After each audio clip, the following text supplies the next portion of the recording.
अस्सलाम वालेकुम। मुंबई में बाबा सिद्दीकी साहब का कत्ल एक बहुत बड़ी साजिश के तहत किया गया।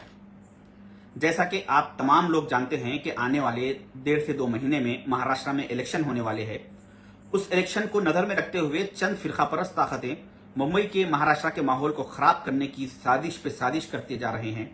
इसी साजिश के तहत आपने देखा कि पिछले 20 से 25 दिन पहले एक मलऊन से नबी सल्लल्लाहु अलैहि वसल्लम की शान में गुस्ताखी करवाई गई और उसके बाद वो लोग ये उम्मीद कर रहे थे कि महाराष्ट्र के सारे मुसलमान रोडों पर निकल के आएंगे, एहतजाज करेंगे, धरने देंगे, प्रोटेस्ट करेंगे और दंगा फसाद होगा। मगर मुसलमानों ने अक्लमंदी का मुजाहिरा करते हुए ऐसा कोई हादसा नहीं हुआ और मुसलमान एक पीसफुल एहतजाज करे, धरना दिए, प्रोटेस्ट करे और कंप्लेन करवाए, मगर कोई दंगा फसाद नहीं हुआ। ऐसे उसके बाद जब ये फिरका परस्त ताकतें उनकी इस साजिश में नाकाम हुए, उसके बाद एक और साजिश मुंबई में सामने आई। उस साजिश के तहत बाबा सिद्दीकी साहब का कत्ल कर दिया गया। बाबा सिद्दीकी साहब एक ऐसी शख्सियत थे, महाराष्ट्र की पॉलिटिक्स में, मुंबई में एक ऐसा मुकाम, ऐसी हैसियत रखते थे। आप उनकी हैसियत का इस बात से अंदाजा कीजिए कि मुंबई में शाहरुख खान, सलमान खान जैसे लोग, दोनों में आपसी कुछ इख्तिलाफात हो गए। तो मैं नहीं समझता कि इन दोनों में जब इख्तिलाफात को खत्म करवाने के लिए महाराष्ट्र, मुंबई तो क्या हिंदुस्तान में भी कोई ऐसी शख्सियत नहीं है। मगर जब इस बात की इत्तला बाबा सिद्दीकी साहब को मिली कि शाहरुख खान में और सलमान खान में कुछ इख्तिलाफात चल रहे हैं, तो वो दोनों को बुलवाए और दोनों के इख्तिलाफात को खत्म करवा के उन्हें मिलवा दिया।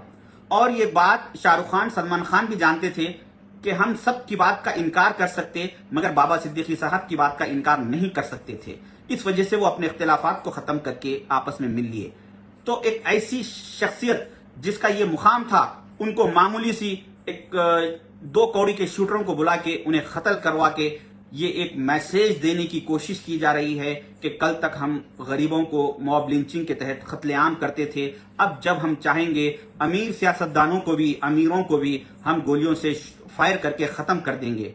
तो हमें चाहिए कि ऐसे हादसों से, ऐसे वाकयात से डरने की, घबराने की जरूरत नहीं है। और हमें चाहिए कि ऐसे हादसों का मुकाबला करें और हम खुद अपनी हिफाजत की कोशिश करें, एहतियात करें। और ये फिरका परस्त लोग, ये गैंगस्टर्स जो मैसेज दे रहे हैं कि हमें खामोश बैठने का, हमें जरूरत नहीं है खामोश बैठने की, हमें चाहिए कि हम अपनी सियासत में और जुस्तजू ले और इन लोगों को ये मैसेज दें कि एक बाबा सिद्दीकी साहब को आप खत्म करेंगे तो और 100 बाबा सिद्दीकी हिंदुस्तान की सियासत में पैदा होंगे। और इसी जवाब के साथ हमें आगे बढ़ने की जरूरत है। मौत तो हर हाल में आनी है, आज या नहीं, आज या कल हर किसी की बारी है।